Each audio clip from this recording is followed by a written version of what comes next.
사랑과 힘 베푸시며 인도하시네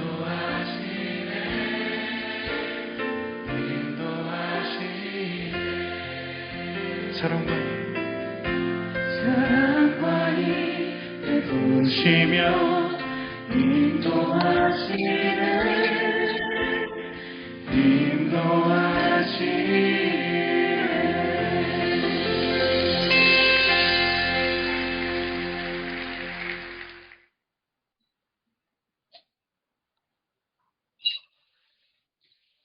감사합니다. 우리 오늘 3시 감사합니다. 오늘 우리 3040 모임 시작하겠습니다.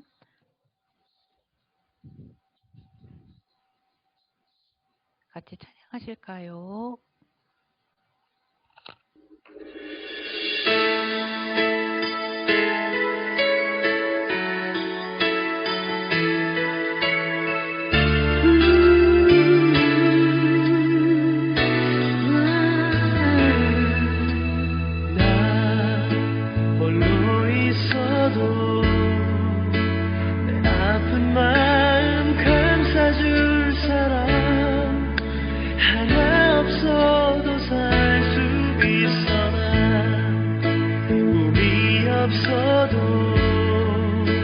저 아름다운 수많은 별들 만질 수 없어도 살 수 있어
아멘. 찬양 감사합니다. 우리 오늘 한준상진 미디어 부장님 기도해 주시겠습니다.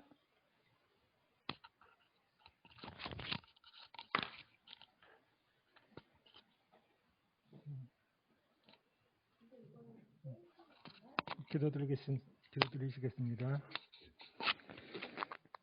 사랑과 은혜가 충만한 하나님, 이 시간 비전 3040으로 모여서 함께 예배드리고 교제를 나눌 수 있게 하시니 감사합니다.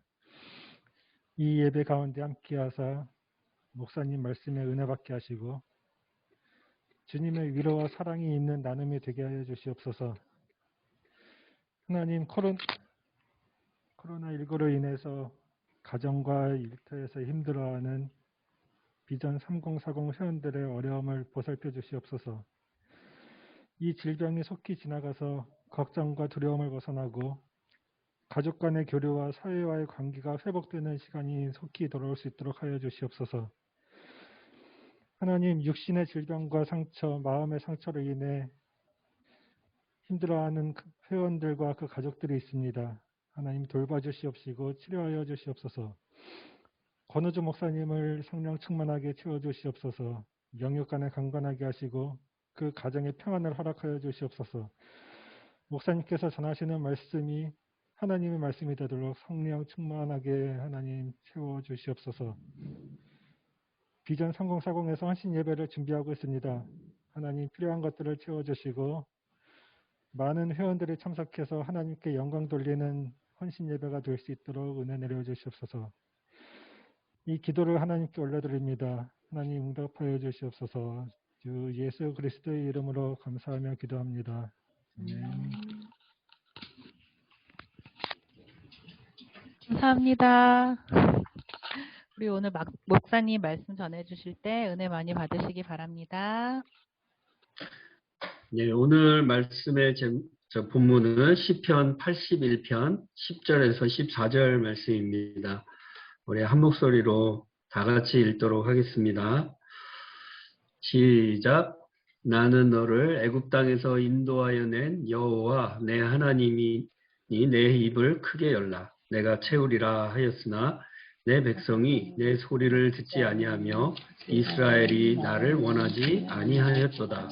그러므로 내가 그의 마음을 완악한 대로 버려두어 그의 임의대로 행하게 하였도다. 내 백성아 내 말을 들으라.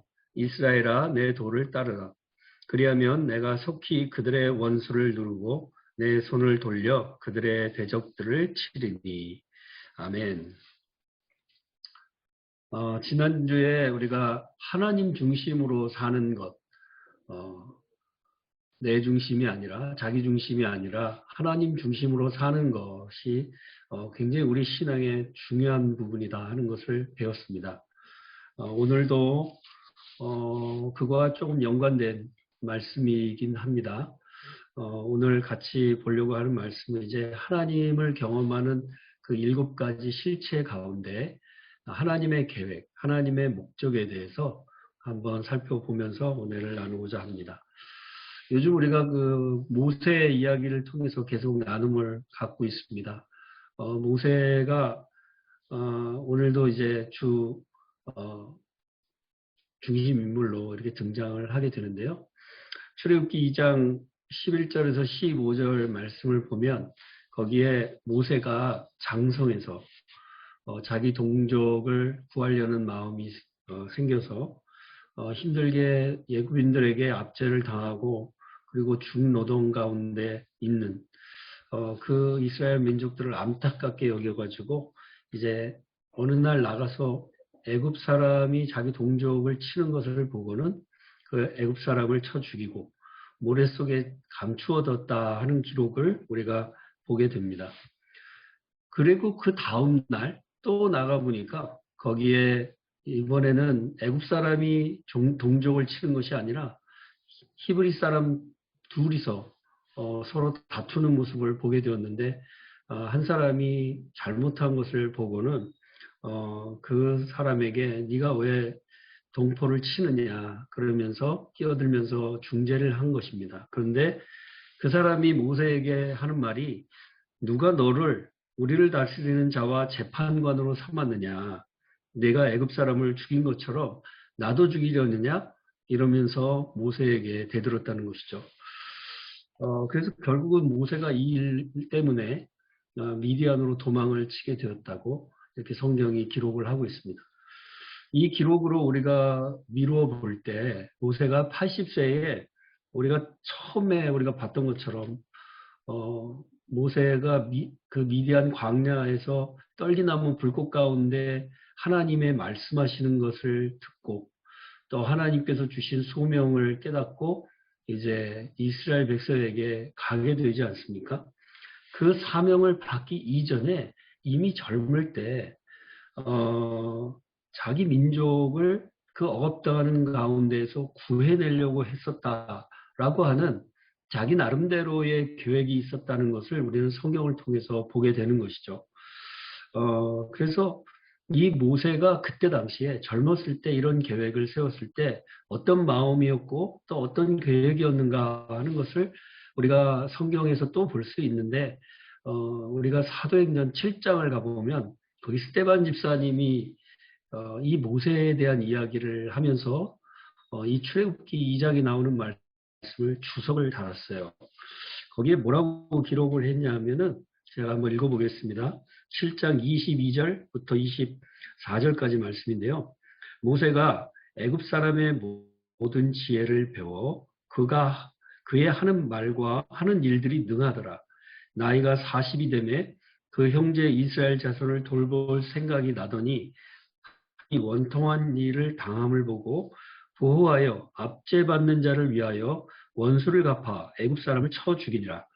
그는 그의 형제들이 하나님께서 자기의 손을 통하여 구원해 주시는 것을 깨달으리라고 생각하였으나 그들이 깨닫지 못하였더라. 이렇게 말씀을 하고 있습니다.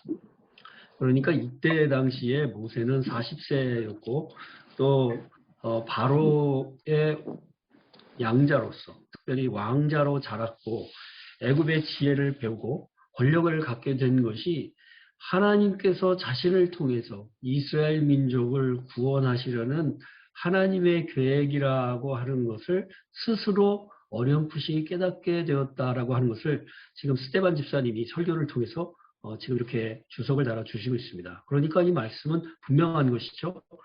분명히 모세는 이런 생각을 갖고 있었다는 겁니다. 그래서 어느 정도 자기가 하나님께로부터 받은 소명이 있다라고 하는 것을 자신의 그 삶의 주변 환경과 자신이 가진 권력과 이런 것들을 통해서 충분히 깨닫게 되었다. 근데 뭐 완전히 깨닫다기보다는 어렴풋이 알았다는 것이죠. 이런 것을 보면 하나님의 섭니다. 이렇게 생각이 들고요. 근데 문제가 뭐냐면 이런 자각이 있었지만은 그러나 모세가 어떻게 이스라엘 백성들을 구할 것이냐 하는 부분에 대해서는 하나님께 기도해 보지 않았다는 것이죠. 하나님께서 어떻게 이스라엘 백성들을 구원할 것인지에 대해서 묻지 않았고 결국은 그 방법을 전혀 알지 못하는 가운데 특별히 자기가 정말 이 일을 감당할 만한 능력이 있는지 없는지 거기에 대해서도 점검해 보지 아니하고 또 자기가 이스라엘 백성을 구한다는 것이 얼마나 큰 소명인지 이게 얼마나 큰 일인지를 잘 알지도 못하는 상황에서 너무 무모하게 지금 일을 벌리기 시작했다는 것입니다. 사도행전 7장 26절, 28절 내용을 조금만 더 보면은요, 거기 모세의 마음을 잘 이해할 수 있는데 제가 읽어보겠습니다. 이튿날 이스라엘 사람끼리 싸울 때에 모세가 와서 화해시키려 하여 이르되 너희는 형제인데 어찌 서로 해치느냐 하니 그 동물을 해치는 사람이 모세를 밀어뜨려 이르되 누가 너를 관리와 재판장으로 우리 위에 세웠느냐 내가 어제는 애굽 사람을 죽인 것 같이 또 나를 죽이려고 하니 모세가 이 말 때문에 도주하여 미디안 땅에서 나그네가 되어 거기서 아들 둘을 낳으니라 이렇게 말했습니다. 그러니까 이 말씀을 가만히 묵상을 해보면요. 모세는 애굽 사람을 첫날 쳐 죽이고 모래속에 감추었는데 그래서 히브리인을 자기 동족을 도와주었는데 이 사건이 히브리인들에게 자기 동족들에게 쫙 퍼지면서 자기를 이제 이스라엘 민족의 지도자로 어느 정도 인정해 줄 것이다. 자기를 통해서 이스라엘 민족을 구원할 것이다. 라고 하는 기대를 했던 것 같습니다. 은근히 그런 기대를 했던 것 같아요. 그래서 자기가 이스라엘 민족들에게 받아들여지고 지도자로 인정이 받게 될 것을 기대하면서 그 다음 날도 또 나아가서 히브리인들끼리 싸움 때에 중재를 했는데 근데 오히려 그들에게 거절을 당하게 되었다는 것이죠. 그 기대가 완전히 좌절되었고 그래서 결국은 이 말 때문에 여기 스테반 집사님의 설교의 말씀을 보면 모세가 이 사람의 말 때문에 도주했다. 이렇게 기록을 하고 있습니다. 그래서 결국은 따지고 보면 물론 바로에게도 미움을 받았지만 또 자기 동족에게도 받아들여지지 않음으로 말미암아 모세는 자기가 세운 계획이 완전히 틀어졌고 좌절되었을 뿐만 아니라 자기가 어디 서 있을 자리가 없게 된 것이죠. 바로에게도 갈 수 없고 자기 민족에게도 갈 수 없는 아주 난처한 처지가 되어서 미디안으로 도망하게 될 수밖에 없는 상황이 된 것입니다. 40세의 모세를 우리가 생각해 보면 그는 스테반 집사님 말처럼 애굽의 모든 학술을 다 익힌 사람이고 최고 학벌이고 웅변에도 능했던 사람. 80세가 됐을 때 모세는 자기는 말을 못한다고 얘기를 하지만 실제로 말을 못하게 됐는지 모르지만 이때 당시에는 정말 말을 잘했던 웅변가였다는 것이죠. 그리고 이스라엘 민족을 구하려는 그 대의도 분명히 있었다는 겁니다. 그런데도 불구하고 이제는 도망자 신세가 되어서 미대한 광야로 가게 되었다는 겁니다. 왜 이런 결과가 모세의 삶 가운데 나타나게 되었는가? 광야에서 40년 동안을 보내야 하는 그런 처지가 되었는가? 시편 오늘 읽은 81편 10절에서 14절의 이 말씀을 통해 보면 그 좌절의 원인과 또 해결 방법에 대해서 우리에게 잘 말씀해 주시고 있습니다. 이 시편 81편의 말씀의 역사적인 배경은 사실 그 12정탐꾼이 가나안 땅에 가서 보고 와서 보고했지만 결국은 하나님 앞에 온전한 보고를 하지 못했던, 그래서 이스라엘 민족들이 다 통곡하면서 좌절했던 것을 배경으로 하고 있습니다. 그것이 민수기 14장에 나오고요. 그래서 이 사람들은 결국 하나님의 계획을 믿지 않고 현실적으로 계산한 탓에 결국은 안악 자손들과 자기들을 비교하면서 자기들은 메뚜기같이 너무너무 작아서 도무지 서로 싸워봐야 잽이 안 되니까 그런 두려운 가운데 통곡하는 그런 결과를 가져왔다는 것이죠. 근데 이런 이스라엘 백성들과 이 10명의 정탐꾼의 이야기를 듣고 하나님이 하시는 말씀이 민수기 14장에 보면 이렇게 말씀하셨어요. 이 백성이 어느 때까지 나를 멸시하겠느냐? 내가 그들 중에 많은 이적을 행하였으나 어느 때까지 나를 믿지 않겠느냐? 이렇게 말씀합니다. 하나님 중심으로 생각하지 않고 자기 중심으로 생각하게 되는 순간 사람은 언제든지 자기 한계에 부딪히게 됩니다. 한계에 머무르게 되고 자기 능력 밖의 일은 늘 못하는 일이 되는 것이죠. 불가능한 일이 될 수밖에 없다는 것이죠. 그래서 결국 좌절하게 된다는 것입니다. 하나님의 계획을 신뢰하지 못하고 믿지 아니하고 자기중심적으로 판단하는 것을 우리는 지난 시간에 죄의 본질이라고 이렇게 배웠습니다. 하나님께서 그래서 그러한 마음을 가진 사람, 믿음이 없이, 하나님께 대한 믿음이 없이 자기중심적인 생각과 판단으로 사는 것을 악하다라고 말씀을 하셨거든요. 오늘 시편 81편 11절에 그러한 태도를 그래서 이렇게 말씀한 겁니다. 내 백성이 내 소리를 듣지 아니하며 이스라엘이 나를 원하지 아니하였도다. 결국 자기중심적으로 생각하는 것이 결국 하나님을 원치 아니하는 것이고 하나님의 말씀을 듣지 아니하는 불신앙이다라고 말씀하고 있는 겁니다.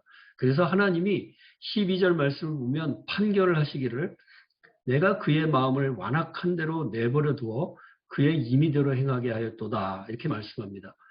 그 마음을 완악한 대로 내버려 뒀다 이렇게 말씀합니다. 이런 것을 우리는 신학적으로 유기라고 합니다. 교리적인 용어로 유기 이렇게 얘기하는데, 유기라는 말을 여러분 잘 아시죠? 뭐 우리가 같이 살고 있는 그 강아지 유기하듯이 하나님께서 때로는 우리 삶 가운데 개입하셔서 우리를 책망하기도 하시고 또 때려서 다시 옳은 대로 돌아오기도 하시지만, 그러나 때로는 버려두신다는 겁니다. 버려두신다, 여기 이렇게 말씀한 이 버려둠이라고 하는 것은 굉장히 무서운 형벌입니다. 버려두면 편할 것 같죠. 그러나 그렇지 않다는 겁니다. 이 세상은 악의 제1원인이 되는 사탄과 그리고 그 악한 것들을 선택하는 인간들에 의해서 세상에 악이 가득하게 됩니다. 하나님은 이와 같은 세상을 보시며 개입하고 또 악을 제거하기도 하시고 이렇게 하십니다. 그런데 버려두기도 하시는 거예요. 그래서 소돔과 고모라처럼 그 악이 하늘을 찌를 때까지 그냥 내버려 두시는 거죠. 그래서 결국은 소돔과 고모라는 그 버려둠을 당한 채 멸망을 하게 되는 것입니다. 뿐만 아니라 노아의 시대도 마찬가지죠. 사람들이 생각하는 것이 항상 악할 뿐이다라고 하는 것을 하나님이 아셨지만 개입하지 않으시고 그대로 놔두셨습니다. 결국은 멸망했죠.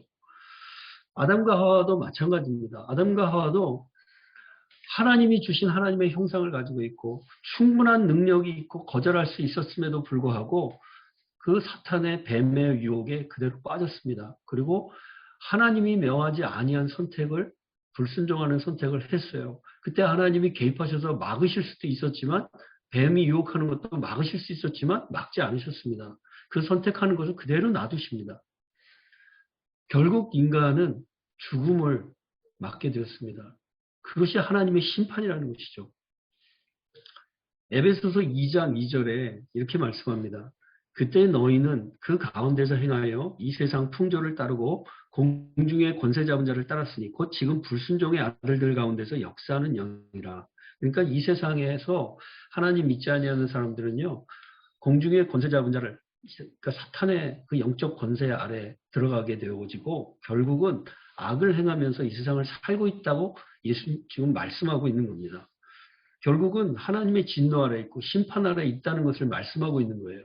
그러니까 버려둠을 당한다. 지금 이스라엘 백성들이 이렇게 버려둠을 당하는 것은 결국 하나님의 심판을 받았다라고 하는 것과 마찬가지입니다. 그래서 40년간 광야에서 방황하며 죽음의 행진을 하지 않습니까? 다 죽게 되지 않습니까? 이게 이렇게 무서운 겁니다. 그래서 우리가 어떻게 해야 하는가 하는 것을 생각해 볼 때 오늘 본문 13절에 내 백성아 내 말을 들으라. 이스라엘아 내 도를 따르라. 이렇게 말씀합니다. 내 나름대로의 계획과 생각을 사는 것이 우리 인간들의 죄악된 습관입니다. 그래서 실수하고 실패하고 그렇습니다. 내가 계획하는 것이 하나님 보실 때에는 하나님의 말씀을 따르지 않는 것이기 때문에 결국 그것이 악하다라고 말씀을 하고 있습니다. 그러나 하나님은 오늘 우리에게 하나님의 계획을 따르라, 하나님의 말씀을 따르라 이렇게 말씀하고 있습니다.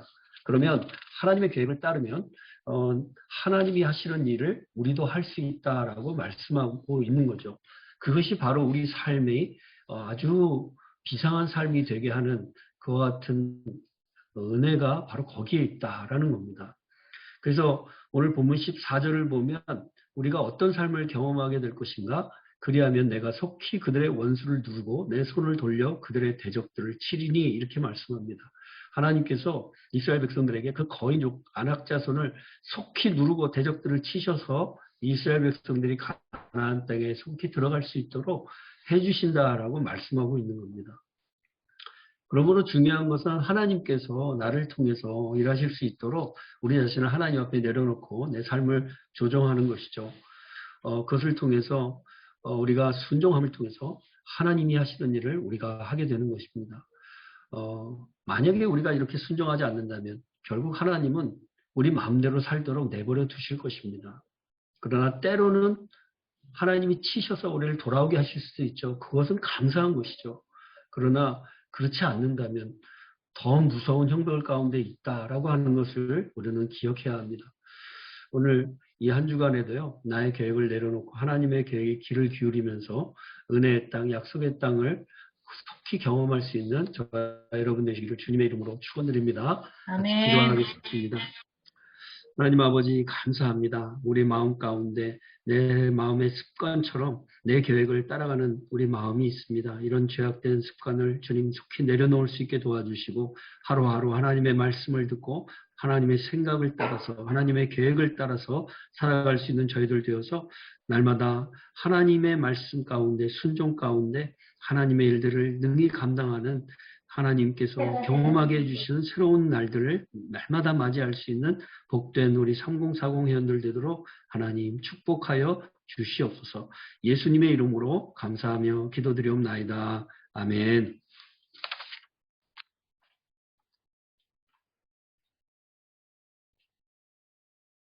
목사님 축도 부탁드립니다. 목사님 음소거 해제해 주세요. 지금은 우리 주 예수 그리스도의 은혜와 하나님 아버지의 무한하신 사랑과 성령님의 감화, 감동, 충만, 교통케 하시는 은혜가 오늘도 날마다 하나님의 말씀을 듣고 말씀에 순종함으로 말미암아 하나님이 하시는 일 가운데 쓰임받기로 다짐하는 우리 3040 모든 회원들 머리 위에 가족들 위에 지금부터 영원토록 함께 하시기를 축원하옵나이다. 아멘. 감사합니다. 총무님 광고 부탁드립니다. 예, 안녕하세요. 예, 회원 여러분. 예, 한 주간도 평안하셨는지요? 전해드릴 사항이 있어서 예, 말씀 올리도록 하겠습니다. 매주 말씀드린 바와 같이 비전 3040 헌신 예배가 다가오는 6월 13일 주일 오후 3시에 본당에서 있을 예정입니다. 특히 이번 헌신 예배 중에는요, 회원분들과 다 함께 찬양 올리는 귀한 특송 시간이 마련되어 있기 때문에 회원분들께서 참석해 주시고 자리를 빛내 줄 수 있다면 3040 회원만의 의미 있는 또 헌신 예배로 기억이 될 것 같습니다. 많은 분들의 참여를 기다리겠습니다. 그래서 각 주의 조장님들께서는요, 이번 헌신 예배에 참여 가능한 회원분들을 미리 파악해 주셔서 알려주시면 많이 도움이 되겠습니다. 감사합니다. 이상입니다. 감사합니다. 조별 모임.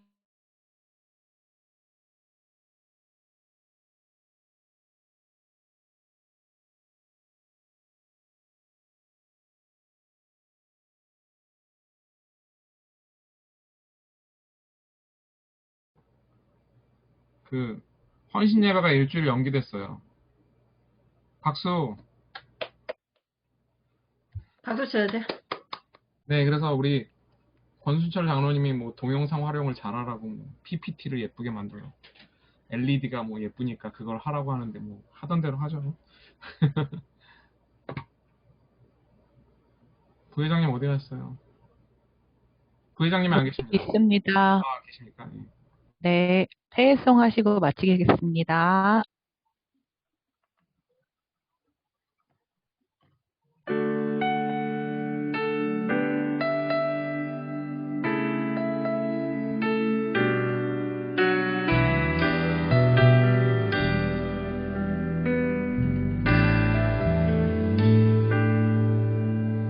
은혜로 날 보듬으시고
감사합니다. 감사합니다. 수고하셨어요. 수고하셨습니다. 항상 아쉬워. 여기 고맙습니다. 여기